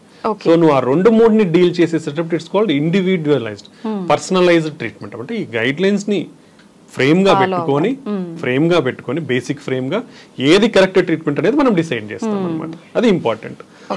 That is called patient centric approach అంటాం. అంటే పేషెంట్ కి ఏం ప్రాబ్లం ఉంది, ఎటువంటి ప్రాబ్లమ్స్ ఉన్నాయి అవి చూసుకొని, అంటే గుండెది ఒకటే కాదు, వాళ్ళ కిడ్నీ ప్రాబ్లమ్స్ ఉంటాయి, లంగ్ ప్రాబ్లమ్స్ ఉంటాయి, లివర్ ప్రాబ్లమ్స్ ఉంటాయి. సో ఇట్లా ఒక జబ్బుకి ఒక ప్రాబ్లం అంటే treatment is very easy. But అలా మనకు ఉండదు. ప్రజెంటేషన్ పేషెంట్స్ వచ్చినప్పుడు మల్టిపుల్ ప్రాబ్లమ్స్ ఉంటాయి వాళ్ళలో. సో అలా అన్ని ప్రాబ్లమ్స్ ని చూసి వాళ్ళకి ఏది బెస్ట్ ట్రీట్మెంట్ స్ట్రాటజీ అనేది డిసైడ్ చేయాల్సిన అవసరం ఉంటుంది. ఇప్పుడు ఫర్ సపోజ్ హార్ట్ అటాక్ లో గుండె రక్తనాళాలు బ్లాక్స్ మూసుకుపోయినప్పుడు ఇచ్చే ట్రీట్మెంట్ మనకు తెలిసింది 2 స్టంట్స్ కానివ్వండి, open heart surgery, bypass. But ఇంతకు ముందు 20 సంవత్సరాలకు ముందు తీసుకుంటే మనకి పెద్దగా ట్రీట్మెంట్స్ లేవు. బట్ ఇప్పుడు ఎవ్రీథింగ్, ఈవెన్ వాల్వ్ మార్చాలన్నా, ఏదైతే మేజర్ వాల్స్ ఉన్నాయో అవి మార్చాలంటే కూడా ఓపెన్ హార్ట్ సర్జరీ అవసరం లేకుండా ట్రీట్మెంట్స్ అనేది వచ్చేసాయి. ఇప్పుడు వెరీ అడ్వాన్స్ నౌ. గుండె జబ్బులను ట్రీట్ చేసే విధానాలు ఎంత అడ్వాన్స్డ్ అంటే అంత అడ్వాన్స్ అయిపోయాయి. సో ఓపెన్ హార్ట్ అవసరం లేదు మెజారిటీ వార్డ్స్ కి. నువ్వు ఓపెన్ హార్ట్ లేకుండా చిన్న మన రక్తనాళాల ద్వారా ట్యూబ్స్ పంపించి ట్రీట్ చేసేయచ్చు majority. But it's some what costly affair mildly, because అన్ని లేటెస్ట్ టెక్నాలజీస్, లేటెస్ట్ అడ్వాన్స్మెంట్స్ కాబట్టి సమ్ ప్రైస్ ఇస్ దేర్. అది ఇంపార్టెంట్. సో నెక్స్ట్ అది హార్ట్ అటాక్స్ తీసుకుంటే రెండోది హార్ట్ వాల్స్ ప్రాబ్లమ్స్ చెప్పారు. వాల్స్ ప్రాబ్లమ్స్ కూడా ఇంతకుముందు ఓన్లీ ఓపెన్ హార్ట్ చేసి వాల్స్ రిప్లేస్ చేసేవాళ్ళు. అంటే ఇవన్నీ కూడా ఏంటంటే ఈ పేషెంట్ ఏజ్ ఎంత, సివియారిటీ ఎంత, వాళ్ళకి అదర్ ప్రాబ్లమ్స్ ఏమున్నాయి, ఓకే, ఇవన్నీ తీసుకొని మనం డెసిషన్ మేకింగ్ ఉంటుంది. సో వీళ్ళల్లో ఓపెన్ హార్ట్ సర్జరీ బెస్టా, లేదంటే అది అవసరం లేకుండానే ట్రీట్ చేయొచ్చా, లేదా మందులతోనే ట్రీట్ చేయొచ్చా అనేది మనం డెసిషన్ సివియారిటీని బట్టి, ఏజ్ని బట్టి మనం డెసిషన్ మేకింగ్ అనేది ఉంటుంది. నెక్స్ట్ ఇప్పుడు ఎలక్ట్రికల్ కండక్షన్ సిస్టమ్ ప్రాబ్లమ్స్ ఉంటాయి, దానికి డెఫినెటివ్ ట్రీట్మెంట్స్. హార్ట్ రేట్ పడిపోయింది అంటే పేస్ మేకర్ వేయించుకోవాలి. హార్ట్ రేట్ లెస్ దెన్ 40 కంటే ఉంది, పేస్ మేకర్ వేయించుకోవాలి. నెక్స్ట్ వచ్చేసి మన హార్ట్ రేట్ అనేది ఫ్రీక్వెంట్ గా ఎక్కువ కొట్టుకుంటా ఉంది, దానికి డిఫరెంట్ ట్రీట్మెంట్స్. ఒకటి ఏంటంటే ఐసిడి పేస్ మేకర్ లాంటిది, ఇంట్రాకార్డియాక్ డిఫిబ్రిలేటర్ అంటాం. సో అలాంటిది విపరీతంగా హార్ట్ రేట్ అనేది ఎక్కువ కొట్టుకుంటా ఉంటే మనం అది సజెస్ట్ చేస్తాం. లేదా వాళ్ళకి ఇప్పుడు ఎలక్ట్రోఫిజియలాజికల్ స్టడీస్ అంటాం, అంటే అది ఎక్కడి నుంచి వస్తుంది, దాంట్లో డిఫరెంట్ మెకానిజమ్స్ వల్ల వస్తాయి. హార్ట్ రేట్ ఎక్కువ కొట్టుకోవడం అనేది ఎక్కడి నుంచి వస్తుంది అనేది మనం ఐడెంటిఫై చేసి ఆ సర్క్యూట్ ఏదైతే ఉంటుందో దాన్ని చిన్న మనం థెరపీ ద్వారా ట్రీట్ చేస్తే ఆ సర్క్యూట్ వెళ్ళిపోతుంది. వెళ్ళిపోయినప్పుడు అది తగ్గే అవకాశం ఉంటుంది. దాన్ని రేడియో ఫ్రీక్వెన్సీ అబ్లేషన్ అంటాం. దాంట్లో huge technologies, basic 2D analysis లేదా 3D ఇమేజింగ్ మెథడ్స్ కూడా ఉంటాయి, CAR2 అంటాం. దాంట్లో డిఫరెంట్ టెక్నాలజీస్ ఉన్నాయి అన్నమాట. రీసెంట్ గానే నేను ఒక న్యూస్ చూసాను పేపర్లో, 1.2 lakhs ఆ మెడిసిన్ అది తీసుకుంటే గుండెకి సంబంధించిన జబ్బులు రాకుండా ఉండే అవకాశం ఉంటుంది, దాని నుంచి బయటపడే అవకాశం ఉంటుంది అని చెప్పి. ఏంటి సార్ ఇదంతా నిజమైన? చాలా కాస్ట్లీ కూడా కదా అది. అంటే ఇది రీసెంట్ డెవలప్మెంట్ అండి. ఏంటంటే ఇంక్లిజిరాన్ ఇంజెక్షన్ అంటాం అది. సో బేసికలీ మనకు ఆల్రెడీ దీనికంటే ముందే PCSK9 ఇన్హిబిటర్స్ అని ఉన్నాయి.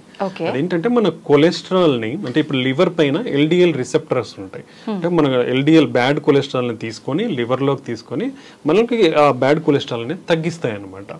సో మనకి ఇంతకు ముందు ఉన్న PCSK9 ఇన్హిబిటర్స్ అంటే ఈ మోనోక్లోనల్ యాంటీబాడీస్. ఆ యాంటీబాడీస్ ఇచ్చినప్పుడు బాడీలో అవి PCSK9 కి అటాచ్ అయిపోయి, సో ఆ ఎఫెక్ట్ అంటే ఆ PCSK9 ఎంజైమ్ ఏదంతా ఆ ఎఫెక్ట్ LDL రిసెప్టర్స్ మీద లేకుండా ప్రభావితం చూపేది.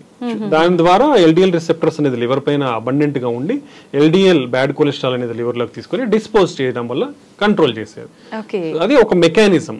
ఇప్పుడు ఈ ఇన్క్లిజిరాన్ ఏంటంటే ఈ ఇన్క్లిజర్ అనేది జీన్ లెవెల్లో మనకి, అంటే RNA సైలెన్సింగ్ RNA జీన్ లెవెల్లో పనిచేస్తుంది అనమాట. అదేమవుతుందంటే అది ఇవ్వడం వల్ల జీన్ లెవెల్లో టోటల్ గా ఈ PCSK9 ఏదైతే ఉందో దాని ప్రొడక్షన్ నే కంప్లీట్ గా తగ్గించేస్తుంది. అప్పుడు ఇది వచ్చి దీనికి LDL రిసెప్టర్స్ అనేది అటాచ్ కాదు కదా. అటాచ్ కానప్పుడు అబడెంట్ రిసెప్టర్స్ అనేది లివర్ పైన ఉండి ఈ LDL బ్యాడ్ కొలెస్ట్రాల్ తీసుకొని తగ్గించేస్తుంది అనమాట లివర్.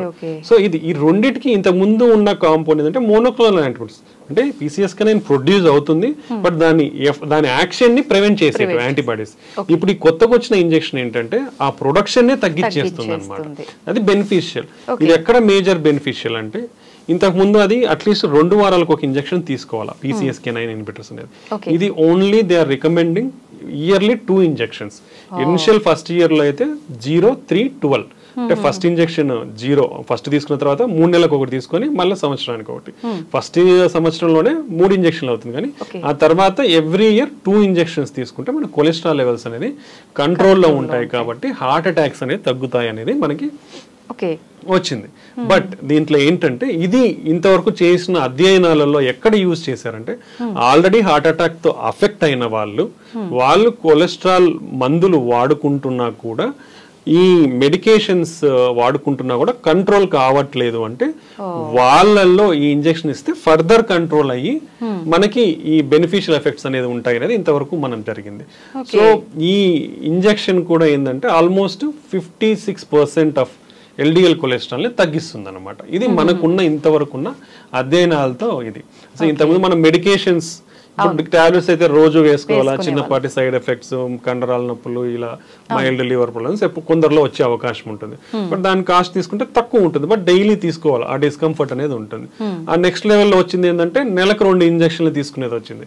ఆ దాని కాస్ట్ కూడా ఎక్కువే ఉండేది. అది almost per year it will go up to 4 lakhs వరకు అయ్యేది. ఇప్పుడు ఈ ఇంజెక్షన్ లో మేజర్ అడ్వాంటేజ్ ఏంటంటే నంబర్ ఆఫ్ డోసెస్ అనేది తగ్గిపోయి సంవత్సరానికి 2.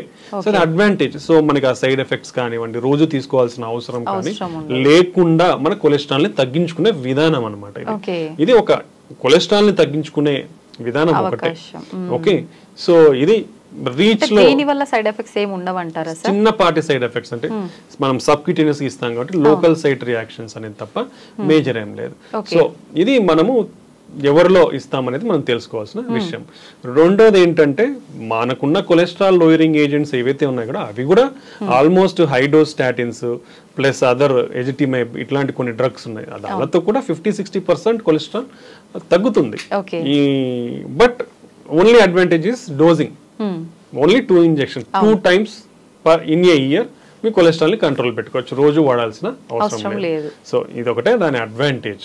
ఇది ఇంకా ముందు డ్రగ్స్ తో పోలిస్తే ఎంత ఎక్కువ తగ్గిస్తుంది అనేది ఇంకా మనకు అధ్యయనాల్లో జరగాలి. ప్లస్ ఎవరు ఆల్రెడీ హార్ట్ అటాక్ తో కాకుండా ఇలా అఫెక్ట్ కాని వాళ్ళల్లో ఇస్తే ఎంత తగ్గుతుంది, ఎంత రిస్క్ వీళ్ళకి రాకుండా ఉంటుంది అనేది ఇంకా మనకు స్టడీస్ అనేది రావాలి. ఎనీవే ఇట్ ఈస్ దాని ఎఫెక్ట్ అయితే కొలెస్ట్రాల్ లోయరింగ్ కాబట్టి ఈవెన్ అఫెక్ట్ కాని వాళ్ళు కూడా ఎవరికైనా కొలెస్ట్రాల్ లెవెల్స్ ఎక్కువ ఉంటే ఆల్మోస్ట్ వాళ్ళకున్న కొలెస్ట్రాల్ లెవెల్స్ 50% వరకు తగ్గే అవకాశం అయితే ఉంటుంది. ఓకే సార్, మనం ఎన్ని రకాల రీజన్స్ ఉన్న హార్ట్ అటాక్ రావడానికి ముఖ్యంగా కొలెస్ట్రాల్ అని చెప్పి ఎక్కువగా మాట్లాడుకుంటున్నాం. నిజంగా అసలు ఎంత ఉండాలి కొలెస్ట్రాల్ లెవెల్స్ అనేది? టోటల్ కొలెస్ట్రాల్ అనేది లెస్ దెన్ 200 ఉండాలి. ఎల్డిఎల్ కొలెస్ట్రాల్ అనేది మన రిస్క్ చేస్తాం అంటే ప్రతి ఒక్క మోర్ దెన్ 40 years పైన ఉన్న వాళ్ళకి మనకి రిస్క్ స్కోరింగ్ సిస్టమ్స్ అనేది atherosclerotic atherosclerotic disease scoring system ASCVD vascular disease risk scoring systems. అది కొన్ని పారామీటర్స్ మన బీపీ లెవెల్స్ ఎంత ఉన్నాయి, కొలెస్ట్రాల్ లెవెల్స్ ఎంత ఉన్నాయి, మనకు షుగర్ ఉందా లేదా అనేది కొన్ని కన్సిడర్ చేసుకొని రిస్క్ స్కోరింగ్ ఉంటుంది.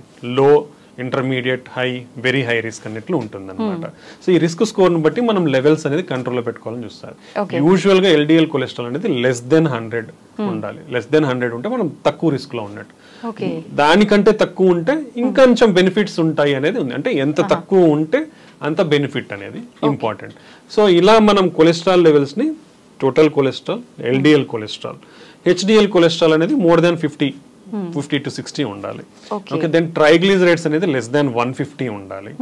దెన్ ఇవి కాకుండా మనకి నాన్ హెచ్డిఎల్ కొలెస్ట్రాల్ అంటే హెచ్డిఎల్ అంటే గుడ్ కొలెస్ట్రాల్, అది కాకుండా మిగతా మొత్తం కొలెస్ట్రాల్ ని నాన్ హెచ్డిఎల్ కొలెస్ట్రాల్ అంటాం. సో ఆ నాన్ హెచ్డిఎల్ కొలెస్ట్రాల్ కూడా లెస్ దెన్ 100 ఉండాలి. ఓకే, అంటే ఇది మనం ఆడవారిలో అయినా మగవారిలో అయినా ఏజ్ వాళ్ళలో అయినా ఇంతే నెంబర్ ఉండాలా సార్? అందరిలో. ఓకే, దెన్ మనకి ఈ కొలెస్ట్రాల్ కాకుండా అదర్ కాంపోనెంట్స్ కూడా మనం కన్సిడర్ చేయాలి అనేది కొత్త గైడ్ లైన్స్ సూచిస్తున్నాయి. పర్టికులర్లీ ఇన్ఫ్లమేషన్ అంటాం, ఈ అంటే చెడు కణాలు రియాక్షన్ అంతా కూడా మనం ఇన్ఫ్లమేషన్ అంటాం. అది హై సెన్సిటివ్ సిఆర్పి అంటాం. అది లెస్ దెన్ 2 nanograms/deciliter ఉండాలి. దెన్ అపోలైపోప్రోటీన్ బి అంటాం. దెన్ అనదర్ అపోలైపోప్రోటీన్ బి కూడా లెస్ దెన్ 100 ఉండాలి. Next you're having one lipoprotein A అనేది లెస్ దాన్ 50 ఉండాలి. సో ఇలా ఈ కొలెస్ట్రాల్ కాకుండా ఈ మిగతా పారామీటర్స్ కూడా మనం మానిటర్ చేయాల్సిన అవసరం ఉందన్నమాట. సో ఇవి నార్మల్ వాల్యూస్ ఎట్లా ఉండాలి, అబ్నార్మల్ వాల్యూస్ ఇప్పుడు almost total cholesterol more than 240 ఉంటే ట్రీట్ చేయాలి. ట్రైగ్లిజరైడ్స్ మోర్ దెన్ 200 ఉంటే ట్రీట్ చేయాలి. ఎల్డిఎల్ కొలెస్ట్రాల్ మోర్ దెన్ 190 ఉంటే కంపల్సరీ. అదే లెస్ దెన్ 40 ఉన్న వాళ్ళలో మోర్ దెన్ 160 ఉంటే ట్రీట్ చేయాలి. ఓకే, ఇవి మనకున్న గైడ్ లైన్స్. సో ఇవన్నీ డిఫరెంట్ కంట్రీకి డిఫరెంట్ గైడ్ లైన్స్ ఉన్నాయి, బట్ ఆల్ గైడ్ లైన్స్ కూడా ఇవే సూచిస్తాయి అనమాట. సో డెఫినెట్లీ అందరూ కూడా at the age of 21 years cholesterol screening అనేది స్టార్ట్ చేయాలి. ఒకవేళ నార్మల్ ఉంటే ఎవ్రీ 5 years కి చేయించుకోవచ్చు. అబ్నార్మల్ ఉంటే మనం దాని స్ట్రిక్ట్ లో life style initially life style measures అంటే ఇప్పుడు మైల్డ్ బార్డర్ లైన్ ఉన్నాయనుకోండి, లైఫ్ స్టైల్ మెజర్స్ ద్వారా లైక్ ఫుడ్, హెల్తీ ఫుడ్ తీసుకోవడం, ఆయిల్ ఫుడ్స్ తగ్గించుకోవడము, దెన్ కావాల్సినంత మాత్రమే మనం ఫుడ్ ఇంటేక్ అనేది ఉండడం, ఎనర్జీ ఎక్స్పెండిచర్ ఉండడం, బ్యాలెన్స్డ్ ఫుడ్ అనేది important. Next regular exercise, daily exercise అనేది మనం ఎనర్జీ స్పెండ్ చేయాలి. సో ఇవన్నీ చేసినప్పుడు కూడా మనం కొలెస్ట్రాల్ లెవెల్స్ ని కంట్రోల్ చేసుకునే అవకాశం ఉంటుంది.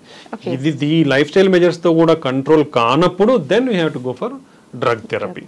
సో ఈ విధంగా మనము స్ట్రాటజికల్ గా మనము మనకు చెక్ చేసుకొని లైఫ్ స్టైల్ ని మార్చుకోగలిగితే మెజారిటీ ఆఫ్ ద టైం తగ్గించుకునే అవకాశం ఉంటుంది. ఓకే సార్, చాలా మంది చెప్తుంటారు నెయ్యి తీసుకోవడం అనేది మంచిది, గుడ్ కొలెస్ట్రాల్ ఉంటుంది అని చెప్పి, కానీ ఎంత మోతాదులో తీసుకుంటే అది మంచిది అనేది కూడా లిమిట్ చూసుకోవాలంటుంటారు కదా, అలా చూసుకోవాలంటారా నెయ్యి విషయంలో కూడా? డెఫినెట్లీ అండి. యాక్చువల్లీ దీంట్లో కొన్ని ప్రొటెక్టివ్ కాంపౌండ్స్ ఉన్నాయి లిపిడ్స్ పరంగా చూసుకుంటే, కొన్ని మోనో సాచురేటెడ్ ఫ్యాటీ యాసిడ్స్ ఇవి కూడా ఎక్కువనే ఉన్నాయి.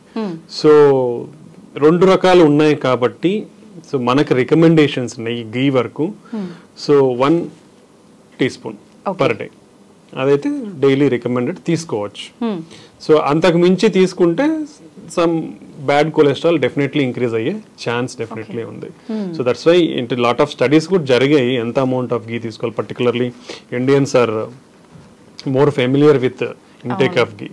ఎక్కువగా నెయ్యి తీసుకునే అలవాటు అనేది మన సాంప్రదాయాల ఆచరణలో ఉంది కాబట్టి సో మన రిస్క్ ప్రొఫైల్కి ఎలా ఉంది అనేది కూడా స్టడీస్ జరిగాయి. దాంట్లో మనకు రికమెండేషన్స్ ఏంటంటే ఈ ఎవరైతే ఓన్లీ 1 teaspoon వరకు నెయ్యి ఒక రోజుకి తీసుకుంటే వాళ్ళకి హార్ట్ అటాక్స్ అనేది ఆర్ హార్ట్ ప్రాబ్లమ్స్ అనేది తక్కువగా ఉన్నాయి. అదే దానికంటే ఎక్కువగా తీసుకుంటే వాళ్ళల్లో హార్ట్ హెల్త్ ప్రాబ్లమ్స్ అనేది పెరిగే అవకాశం ఉంది. So 1 teaspoon per day is recommended. పాలు పెరుగు విషయానికి వస్తే చాలా మంది అది కూడా అంటుంటారు కొలెస్ట్రాల్ ఎక్కువగా తీసుకోవద్దు అని చెప్పి. తీసుకోవచ్చు అండి. మనకి even best diet Mediterranean diet అనే చెప్తాము హార్ట్ రిలేటెడ్ గా తీసుకుంటే. దాంట్లో కూడా మనకి it is recommended dairy products అనేది తీసుకోవచ్చు అనేది. Even per day at least 1 to 2 coffee కానివ్వండి తీసుకోవచ్చు, but not more than that. అలానే మనం తీసుకుంటే butter is not advisable. Okay, but cheese అనేది at least per week 2 to 3 times అనేది కూడా రికమెండెడ్ ఉంది దాంట్లో. బట్ క్వాంటిటీ అనేది మనం లిమిటెడ్ క్వాంటిటీ అనేది ఏదైనా మినిమం టు మోడరేట్ క్వాంటిటీ ఉన్నప్పుడు ఏం కాదు. ఎనీథింగ్ ఓవర్ క్వాంటిటీ తీసుకుంటే డెఫినెట్లీ సైడ్ ఎఫెక్ట్స్ అనేది ఉంటుంది. సో మన బేసిక్ పిరమిడ్ లో కూడా ఏంటంటే పైన టిప్ ఆఫ్ ద పిరమిడ్ లో ఉంటాయి ఇవన్నీ. కాబట్టి limited amount per week limited amount of dairy products అనేది డెఫినెట్లీ డైరీ ప్రోడక్ట్స్ డైలీ అనేది 1 to 2 times తీసుకోవచ్చు. That's advisable only, but not in more quantities. ఇప్పుడు కాఫీ అయితే 1 to 2 cups per day. Butter better to be avoided. Cheese, curd ఇవన్నీ కూడా తీసుకోవచ్చు. దానివల్ల అయితే హార్మ్ఫుల్ అయితే ఏం లేదు. Okay, thank you sir, thank you very much. నిజంగా హార్ట్ అనేసరికి చాలా రకాల డౌట్స్ ఎప్పటికప్పుడు మనం మాట్లాడుకున్నా కూడా ఇంకా కొత్త కొత్త డౌట్స్ వస్తూనే ఉన్నాయి. చాలా మంది కామెంట్లో కూడా పెడుతున్నారు. మరొక మంచి ఎపిసోడ్లో ఒక మంచి ఇంట్రెస్టింగ్ టాపిక్ ఏంటి అంటే హార్ట్ ట్రాన్స్ప్లాంటేషన్ గురించి మాట్లాడుకుందాం sir. Thank you sir, thank you very much.